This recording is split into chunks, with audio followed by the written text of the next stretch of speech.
الحمد لله الذي مكرنا وأصيلا والصلاة على محمد وعلى آله وأصحابه سلاما جميلا. أما بعد فقد قال الله تبارك وتعالى في كلامه المتين والفرقان الحميد: أعوذ بالله من الشيطان الرجيم. بسم الله الرحمن الرحيم. واعبدوا الله ولا تشركوا به شيئا وبالوالدين إحسانا وبذي القربى واليتامى والمساكين والجار ذي القربى والجار الجنب والصاحب بالجنب وابن السبيل وما ملكت أيمانكم إن الله لا يحب من كان مختالا فخورا.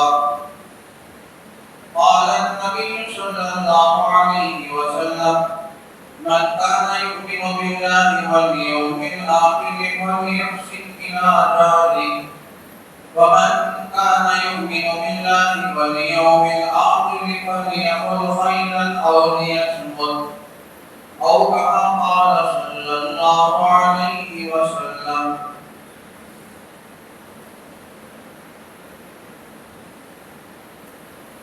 اللہ تبارک و تعالیٰ کا بے انتہا کرم و احسان ہے، اسی کا فضل اور شکر ہے، اسی ذات وحدہ لا شریک نے ہم سب کو ہمارے نبی حضرت محمد رسول اللہ صلی اللہ علیہ وسلم کی امت میں پیدا فرمایا۔ درود اور سلام نازل ہو ہمارے آقا تاجدار مدینہ محمد عربی محمد مصطفیٰ صلی اللہ علیہ وسلم پر، ان کے آل اور ان کے تمام اصحاب پر ہو۔ بزرگان محترم، نوجوانان اسلام، معزز سامعین، اللہ تبارک و تعالیٰ نے تمام مخلوقات میں انسان کو معزز اور محترم اور مکرم بنایا۔ وَلَقَدْ كَرَّمْنَا بَنِي آدم، اللہ فرماتے ہیں کہ ہم نے انسان کو معزز اور محترم بنایا۔ انسان کے اندر اللہ تعالیٰ نے بہت ساری صفات ودیعت کر رکھی ہیں۔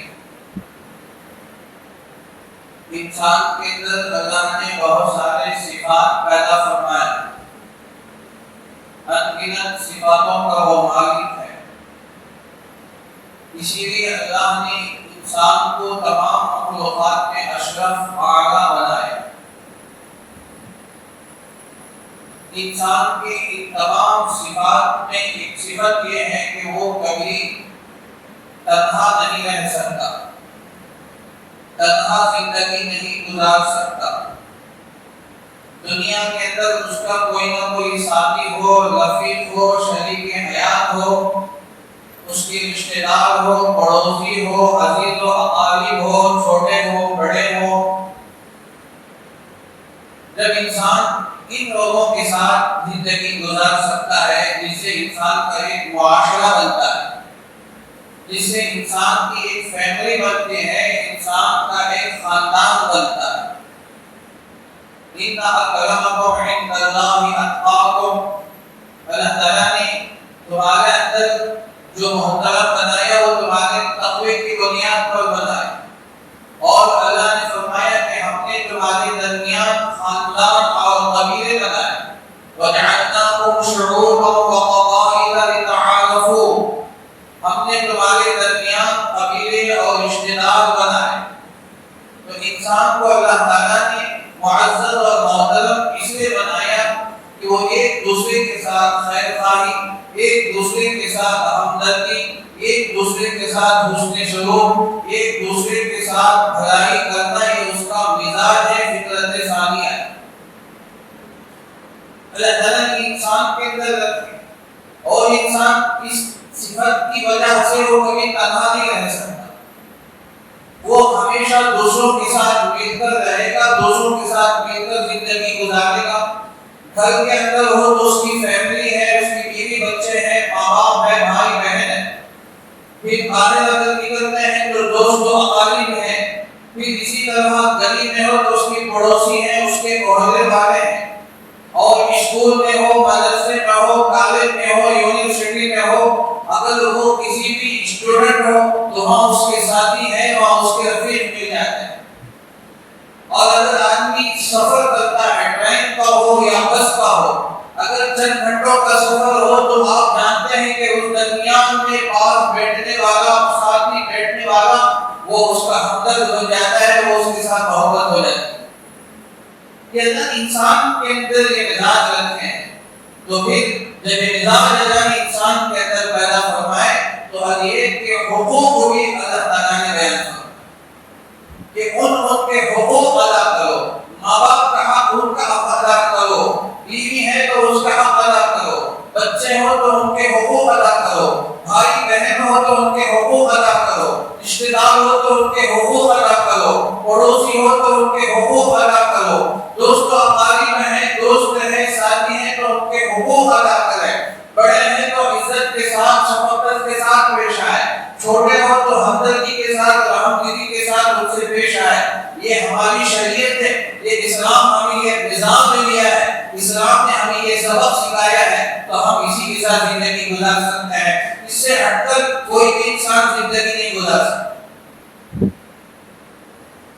اللہ تعالیٰ نے یہ صفات جانوروں کے اندر بھی رکھے ہیں، پرندوں کے اندر بھی اللہ نے رکھے ہیں۔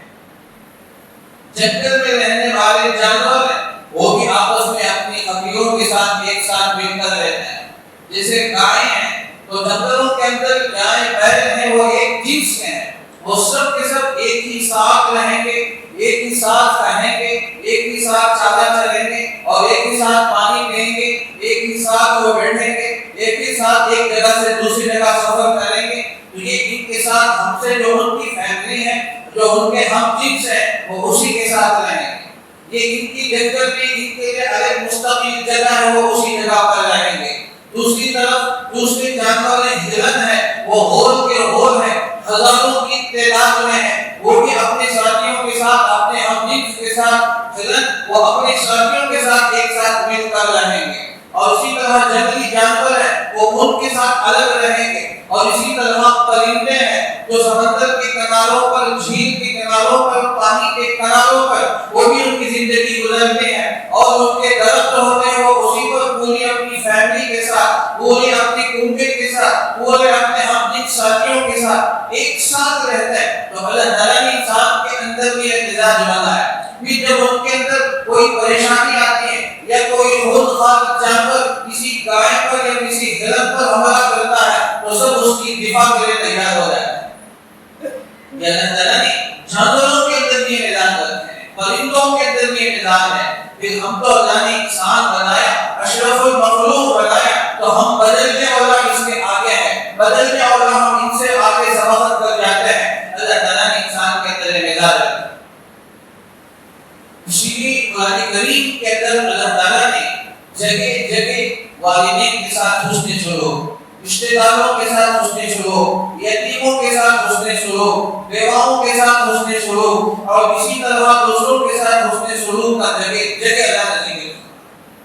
میں نے قرآن کریم کی سورہ نساء کی ایک آیت تلاوت کی ہے جو سورہ نساء کی ہے۔ اللہ تعالیٰ نے اس میں 8 حقوق بیان فرمائے۔ وَاعْبُدُوا اللَّهَ وَلَا تُشْرِكُوا بِهِ شَيْئًا، کہتے ہیں اللہ تعالیٰ فرماتے ہیں تم اللہ کی عبادت کرو، ایک اللہ کی عبادت کرو، اس کے ساتھ دوسروں کو شریک مت ٹھہراؤ۔ اللہ نے توحید کو ذکر کرنے کے بعد فرمایا وَبِالْوَالِدَيْنِ إِحْسَانًا، والدین کے ساتھ حسن سلوک کرو، وَبِذِي الْقُرْبَى، رشتہ داروں کے ساتھ حسن سلوک کرو، وَالْيَتَامَى، یتیموں کے ساتھ حسن سلوک کرو، وَالْمَسَاکِینَ، مسکینوں کے ساتھ حسن سلوک کرو، وَالْجَارِ ذِی الْقُرْبَى، پڑوسیوں کے ساتھ حسن سلوک کرو، وَالصَّاحِبِ بِالْجَنبِ، جو تمہارے ساتھی ہیں، جو تمہارے بغل میں بیٹھے ہیں، جو تمہارے بازو بیٹھے ہیں، چاہے وہ کسی بھی جگہ پر ہو یا سفر کے ساتھی ہو، تو اگر وہ تمہارے بغل میں، تمہارے بازو بیٹھے ہیں تو ان کے حقوق بھی ادا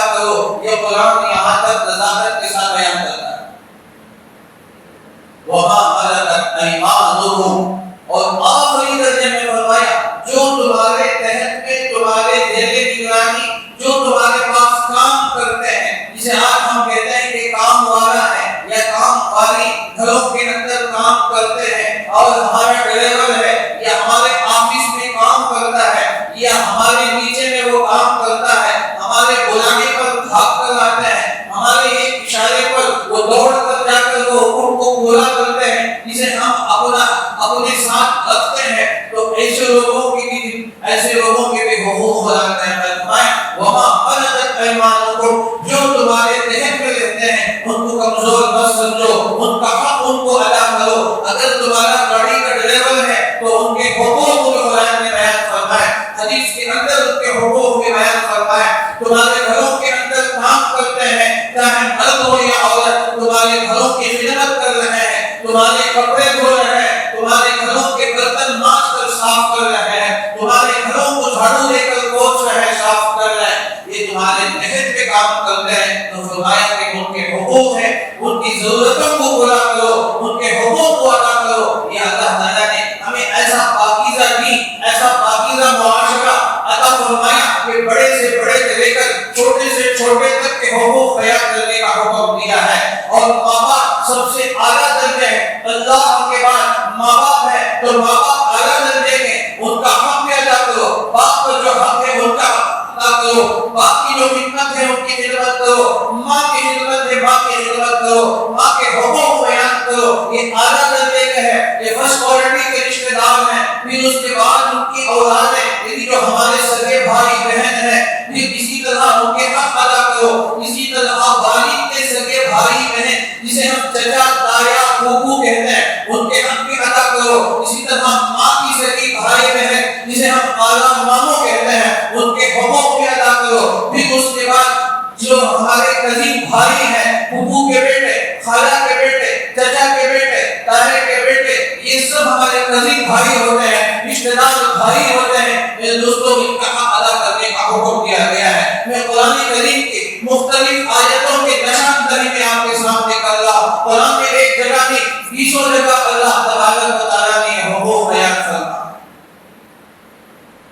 وَاعْبُدُوا اللَّهَ وَلَا تُشْرِكُوا بِهِ شَيْئًا وَبِالْوَالِدَيْنِ إِحْسَانًا وَبِذِي الْقُرْبَى وَالْيَتَامَى وَالْمَسَاكِينِ وَابْنِ السَّبِيلِ وَمَا مَلَكَتْ أَيْمَانُكُمْ۔ یہ اعلیٰ درجے کے ہیں، فرسٹ کوالٹی کے ہیں۔ تو اس کے بعد سب سے نیچے درجے میں جو تمہارے پاس کام کرنے والے ہیں، ان کے بھی حقوق ہیں، وہ بھی تمہاری طرح انسان ہیں، وہ بھی تمہاری طرح ضروریات رکھتے ہیں۔ ان کے اگر تمہارے تحت میں وہ کام کرتے ہیں تو ان کے حقوق بھی ادا کرنا ہے، ورنہ کل قیامت کے دن پکڑے جاؤ۔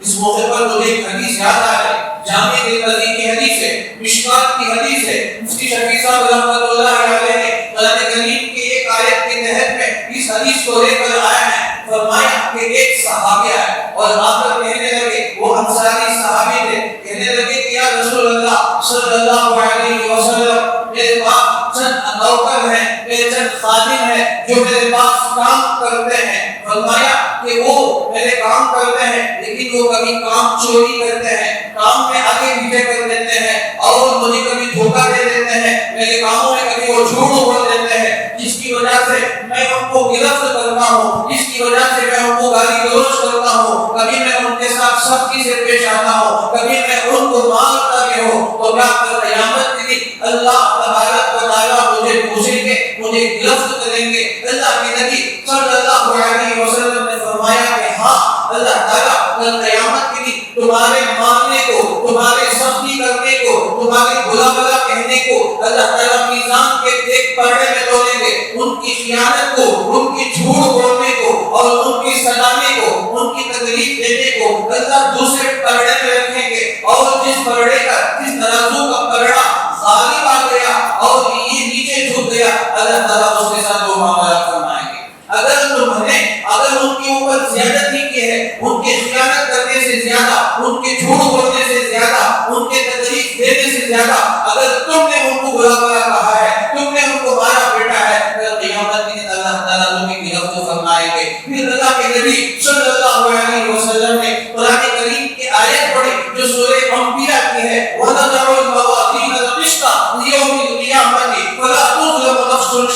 وَإِنْ كَانَ مِثْقَالَ حَبَّةٍ مِّنْ خَرْدَلٍ أَتَيْنَا بِهَا وَكَفَىٰ بِنَا حَاسِبِينَ۔ اللہ فرماتے ہیں ہم کل قیامت کے دن میزان عدل کو قائم کریں گے، میزان کو رکھیں گے جس کے دو پلڑے ہوں گے، اس میں نیکیاں تولی جائے گی، اس میں برائیاں تولی جائے گی۔ ایک پلڑے میں نیکیاں رکھی جائے گی، ایک پلڑے میں برائیوں کو رکھا جائے گا۔ فرمایا وَإِنْ كَانَ مِثْقَالَ حَبَّةٍ مِّنْ خَرْدَلٍ، اگر رائی کے دانے کے برابر بھی اگر تمہارا عمل ہوگا ہم اس کو میزان کے پلڑے میں لے کر آئیں گے، ہم اس کو تولیں گے۔ چاہے خردل کہتے ہیں بالکل رائی کے دانہ، اگر اچھا عمل ہو تو بھی قیامت کے دن میزان کے پلڑے میں لائیں گے، اگر برائی ہو تو اس کو بھی اتینا بہا، اللہ فرماتے ہم اس کو لے آئیں گے۔ سورہ زلزال کی آیت ہے وَمَن يَعْمَلْ مِثْقَالَ ذَرَّةٍ خَيْرًا يَرَهُ وَمَن يَعْمَلْ مِثْقَالَ ذَرَّةٍ شَرًّا يَرَهُ۔ اگر ایک ذرے کے برابر اگر تمہارے پاس نیکی ہے ہم اس کو میزان میں لائیں گے۔ اے بندے تو اس کو دیکھے گا، اگر تیرے پاس ایک ذرے کے برابر برائی ہے، شر ہے، ہم اس کو تجھے دکھائیں گے۔ اے میرے بندے وہ میزان میں تو دیکھے گا۔ میرے دوستو اللہ کے سامنے کوئی چیز چھپی ٹھکی ہوئی نہیں، ہر چیز اللہ کے سامنے۔ ہمارے جو ہاتھ جو فرشتے ہیں کرامن کاتبین یعلمون ما تفعلون، یہ دو فرشتے ہمارے ساتھ ہیں جو اسی کام پہ لگے ہوئے ہیں، ہمارے ایک ایک عمل کو وہ دیکھتے ہیں، ایک ایک عمل کو لکھتے ہیں، ہم جو کچھ بھی کہتے ہیں ہم اس کو پر عمل کیا جاتا ہے۔ سورہ قاف کی آیت ہے 26ویں پارے میں ما یلفظ من قول الا لدیہ رقیب عتید، تم زبان سے جو بھی لفظ نکالتے ہو وہ ہوا میں بیکار نہیں جاتا، فرشتے اسے تیز کرتے ہیں۔ دو فرشتے موجود ہوتے ہیں، ہماری اچھی باتوں کو ایک فرشتہ متعین ہے، اسے تیز کرتا ہے اور اسے درج کرتا ہے، اسے ریکارڈ کر لیتا ہے اور ہمارے نامہ اعمال میں وہ درج ہو جاتا ہے۔ اگر ہماری زبان سے نکلنے والا لفظ برا ہے یا گناہ والا ہے یا بدی ہے تو فرشتہ متعین ہے الا لدیہ رقیب عتید، ایک ایج کرنے والا اچکنے والا اس کو فوراً ایج کرتا ہے اور نامہ اعمال اسے درج کر دیتا ہے۔ اللہ تبارک و تعالیٰ کی قیامت کی چھوٹی بڑی تمام چیزوں کا محاسبہ فرمائے۔ وَكَفَىٰ بِنَا حَاسِبِينَ، اللہ فرماتے ہیں یہ حساب کرنا ہمارے لیے کوئی مشکل نہیں، ہم کافی ہیں۔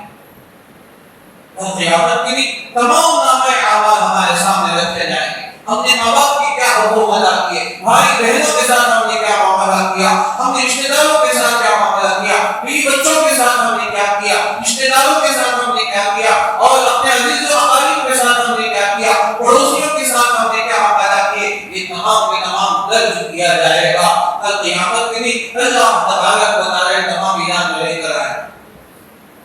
سورہ کہف کی آیت ہے جو حضرات آج جمعے کے دن جمعے کا دن ہے کہف کی تلاوت کر کے آئے ہو تو آپ کو یہ آیت یاد ہوگی۔ اللہ تعالیٰ فرماتے ہیں کہ کافر کل قیامت کے دن کیا کہے گا وَيَقُولُ مَا لِهَٰذَا الْكِتَابِ يَا وَيْلَتَىٰ مَا لِهَٰذَا الْكِتَابِ لَا يُغَادِرُ صَغِيرَةً وَلَا كَبِيرَةً إِلَّا أَحْصَاهَا وَوَجَدُوا مَا عَمِلُوا حَاضِرًا وَلَا يَظْلِمُ رَبُّكَ أَحَدًا۔ سورہ کہف کی آیت ہے کافر کل قیامت کے دن جب اس کے سامنے نامہ اعمال کھولا جائے گا، نامہ اعمال رکھا جائے گا، وہ کہے گا کہ ہائے افسوس، ہائے افسوس، اپنے سر کو پیٹے گا، اپنی سینے کو پیٹے گا، کہے گا کہ اس کتاب کو کیا ہو گیا، ماں کی حاضر کتاب، اس کتاب کو کیا ہو گیا، لا یغادر صغیرۃ ولا کبیرۃ الا احصاها، اس نے نہ چھوٹے گناہ کو چھوڑا ہے نہ بڑے گناہ کو چھوڑا ہے، سب کے سب وہاں موجود ہے۔ ووجدوا ما عملوا حاضرا، جو کچھ اس نے زندگی بھر کیے تھے وہ اپنے سامنے حاضر پائے گا۔ ولا یظلم ربک احدا، اللہ تمہارا پروردگار ہے وہ کبھی کسی پر ظلم نہیں کرتا۔ اسی سبحان اللہ 15ویں پارے میں اس سے پہلے کی سورت ہے سورۃ بنی اسرائیل، اللہ فرماتے ہیں اللہ تعالیٰ بندوں کے ہاتھ میں اس کا نامہ اعمال دیا جائے گا۔ فَأَمَّا مَنْ أُوتِيَ كِتَابَهُ بِيَمِينِهِ فَسَوْفَ يُحَاسَبُ حِسَابًا يَسِيرًا وَأَمَّا مَنْ أُوتِيَ كِتَابَهُ وَرَاءَ ظَهْرِهِ، جس کا نامہ اعمال داہنے ہاتھ میں دیا جائے گا وہ خوش ہو جائے گا، جس کا نامہ اعمال بائیں ہاتھ میں دیا جائے گا وہ موت پکارے گا۔ فَسَوْفَ يَدْعُو ثُبُورًا وَيَصْلَىٰ سَعِيرًا، وہ جہنم میں جائے گا، موت پکارے گا لیکن موت نہیں آئے گی۔ تو اللہ ان لوگوں سے فرمائیں گے جب ان کے نامہ اعمال ان کا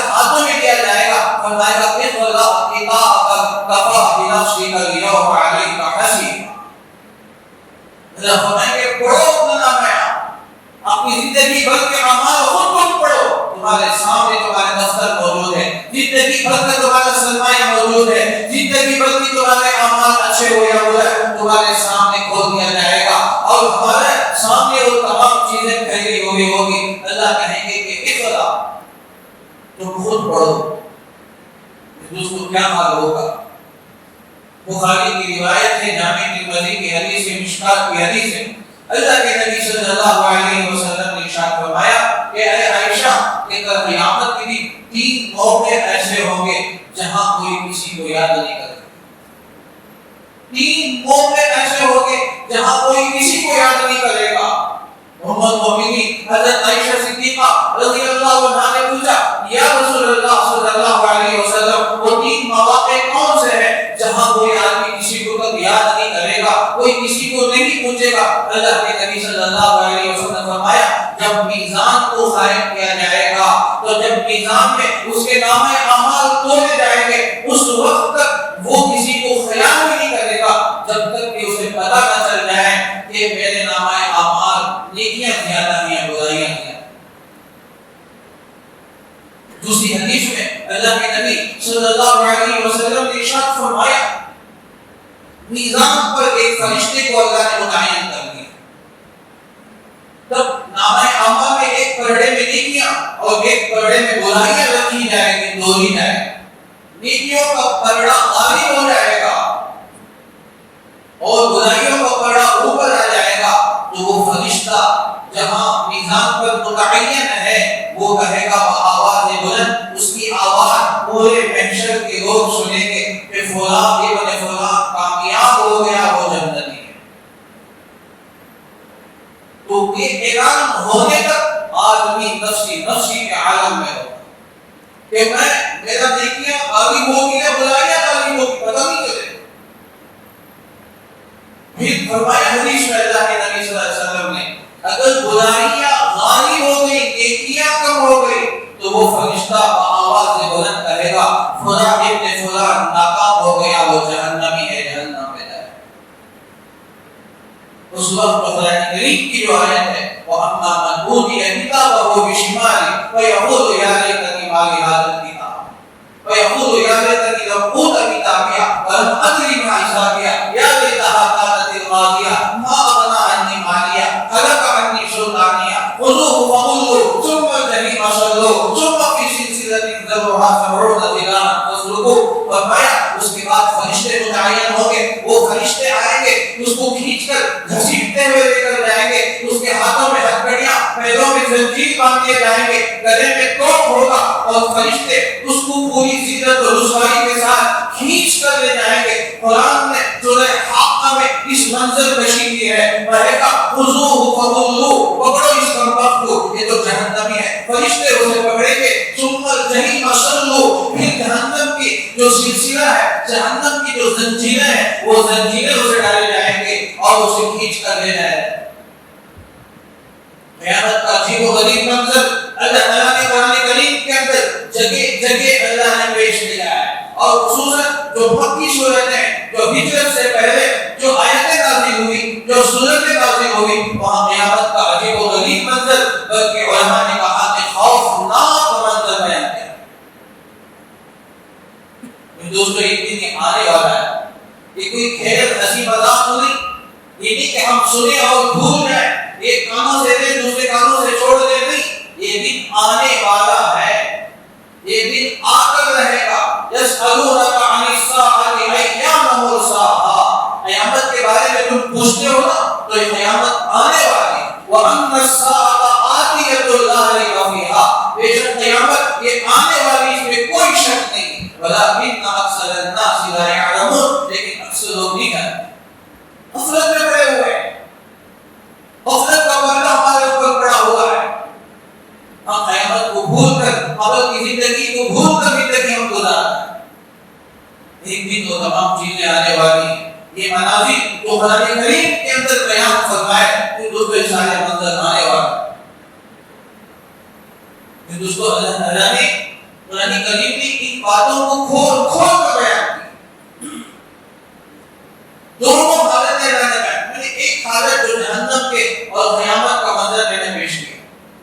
طرف اللہ تعالیٰ نے جنت کا بھی ذکر فرمایا، اہل جنت کا بھی ذکر فرمایا، جہنم کا بھی ذکر فرمایا، اہل جہنم کا بھی ذکر فرمایا، جنت میں کون جائیں گے اور ان کی صفات کیا ہے اللہ نے اس کا بھی ذکر فرمایا، جہنم میں کون جائیں گے اور اہل جہنم کون ہے ان کی صفات کیا ہے، ان کو کس طرح ذلت و رسوائی کے ساتھ میدان محشر میں ان کو ہتھکڑیاں پہنا کر زنجیروں میں باندھ کر فرشتے دھکے دیتے ہوئے ذلت و رسوائی کے ساتھ کیسے کھینچ کر لے جائیں گے، جو سورہ حاقہ کی آیتوں میں ذکر کیا گیا ہے، اس منظر کو بھی اللہ نے بیان فرمایا۔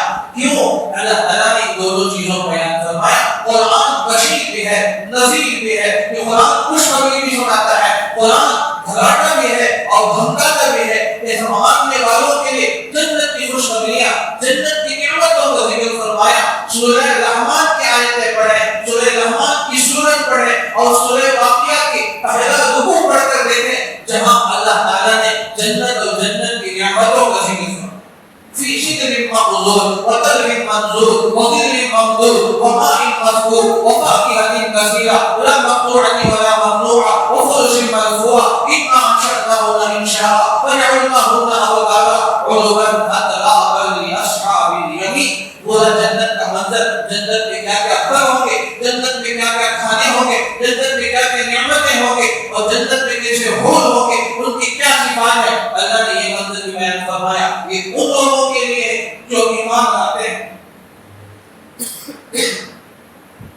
جو اللہ تعالیٰ کی آیتوں کو پڑھ کر سمجھتے ہیں اور ایمان لاتے ہیں اور جنت کی طرف آگے بڑھتے ہیں۔ وَسَارِعُوا إِلَىٰ مَغْفِرَةٍ مِّن رَّبِّكُمْ وَجَنَّةٍ عَرْضُهَا السَّمَاوَاتُ وَالْأَرْضُ، جنت کی طرف آگے بڑھتے ہیں، ان لوگوں کے لیے خوشخبری سنائی گئی، أُعِدَّتْ لِلْمُتَّقِينَ، جو متقین کے لیے جنت تیار کی گئی۔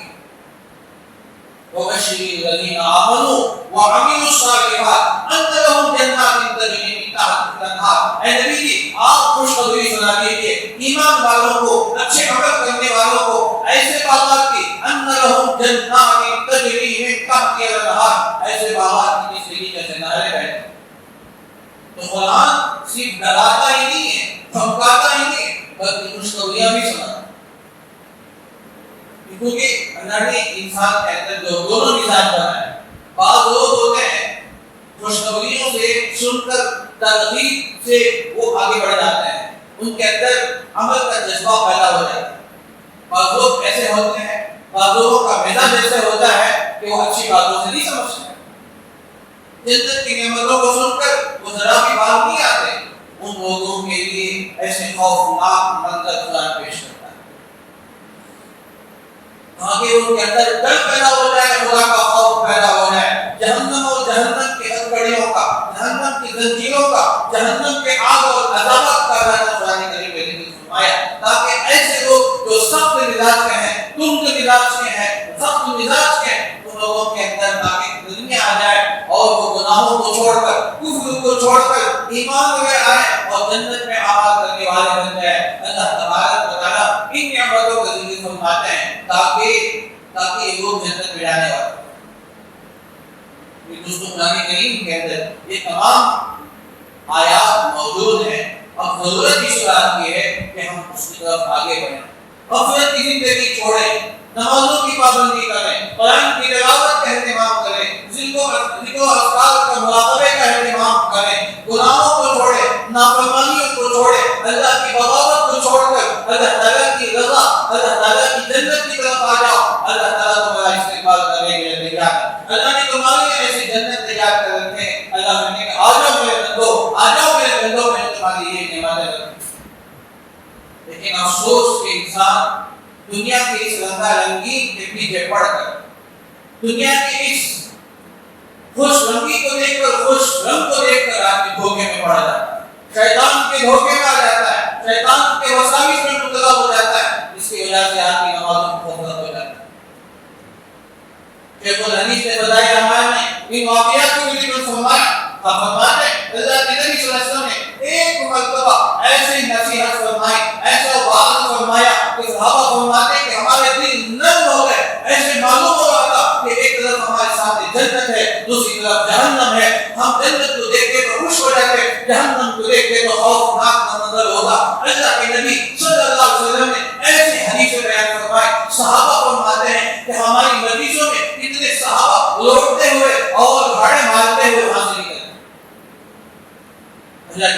صلی اللہ علیہ وسلم یہ مزاج تھا اللہ کے نبی صلی اللہ علیہ وسلم، کبھی ایسی نصیحت فرماتے تھے کہ دلوں کو مو لیتے. ویسے تو صحابہ نرم دل کے تھے، خود قرآن کہتا ہے رحماء بینہم، آپس میں بڑے نرم دل کے، لیکن پھر بھی بعض موقع ایسے آتے ہیں، بعض مواقع ایسے آتے ہیں اللہ کے نبی صلی اللہ علیہ وسلم اس جوش میں آتے اور ایسی نصیحت فرماتے تھے صحابہ جیسی شخصیت ان کے اندر بھی طرف بڑھ جاتا ہے. اسی وقت کے بعد حضرت حنظلہ رضی اللہ عنہ نے فرمایا کہ میں منافق ہو گیا. نافقہ حنظلہ اسی وجہ سے انہوں نے کہا. ہم جو بات یہ حدیث سنتے ہیں پڑھتے ہیں کیوں کہا انہوں نے؟ اس لیے کہ جب دیکھا کہ اللہ کے نبی صلی اللہ علیہ وسلم کی مجلس کی کیفیت کچھ اور ہوتی ہے، وہاں دل ایسے نرم ہو جاتے ہیں، خدا کا خوف ایسے غالب ہو جاتا ہے، گویا آنکھوں کے سامنے جنت ہے، گویا آنکھوں کے سامنے جہنم ہے. ایسا منظر کشی فرماتے ہیں اللہ کے نبی صلی اللہ علیہ وسلم. لیکن جب وہاں سے نکل کر گھر آتے، بازاروں میں جاتے، بھی بچوں میں مصروف ہو گئے تو وہ مزاج اور وہ چیزیں نہیں ہوتی، وہ کیفیت نہیں ہوتی. حضرت حنظلہ رضی اللہ عنہ کوئی پریشانی ہو، باہر نکل گئے، گھر سے باہر لے نہیں سکے، ایک چیختے ہوئے نکل گئے نافقہ حنظلہ. درمیان میں ابو بکر رضی اللہ عنہ میں گئے کہ بھائی ابو بکر حنظلہ اللہ تعالی رحم فرمائے، کیا کہہ رہا، ہوش میں تو ہو، کیا کہہ رہا؟ حضرت حنظلہ نے فرمایا کہ یہ مزاج، یہ کیفیت ہے. حضرت ابو بکر نے کہا کہ وہ یہ تو میری کیفیت بھی ہے، چلو دونوں مل کر اللہ کے نبی صلی اللہ علیہ وسلم کی مجلس میں جاتے ہیں.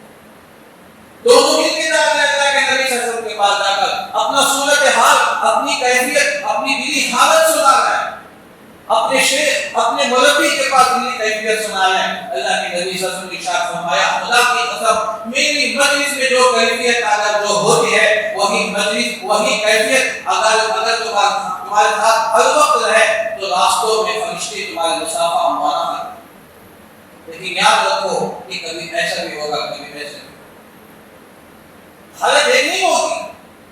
اس کا مطلب یہ نہیں کہ آدمی غفلت میں آ جائے، نمازوں کو چھوڑ دے، غفلت میں آ جائے، گناہوں میں آ جائے، نہیں، یہ کیفیت نہیں ہوتی.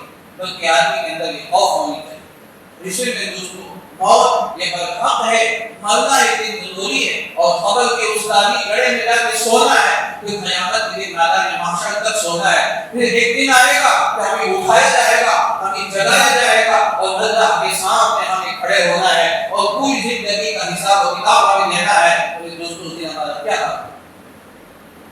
یہ کیفیت دیکھ رہے پھر آج کی زندگی بدل جائے.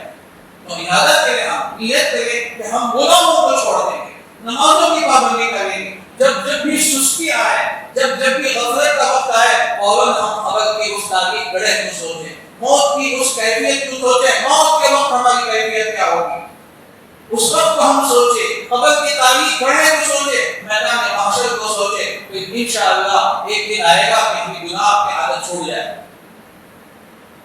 تو اللہ تعالیٰ نے یہ جنت اور جہنم دونوں کے تذکرے ہماری کریم کے اندر ذکر فرمائے تاکہ کیفیت ہمارے اندر پیدا ہو، عمل کا جذبہ ہمارے اندر پیدا ہو. اللہ تعالیٰ سے دعا کیجیے کہ اللہ تعالیٰ مجھے آپ تمام کو سنی باتوں سے زیادہ عمل کرنے کی توفیق عطا فرمائے. اللہ تعالیٰ ہمیں جنت اور جنت میں جانے والے اعمال کی توفیق عطا فرمائے، اس کا جذبہ اور شوق ہمارے اندر پیدا فرمائے. جہنم اور جہنم میں لے کر جانے والے اعمال سے اللہ ہماری کوئی حکمت کی حفاظت فرمائے. ایمان پر خاتمہ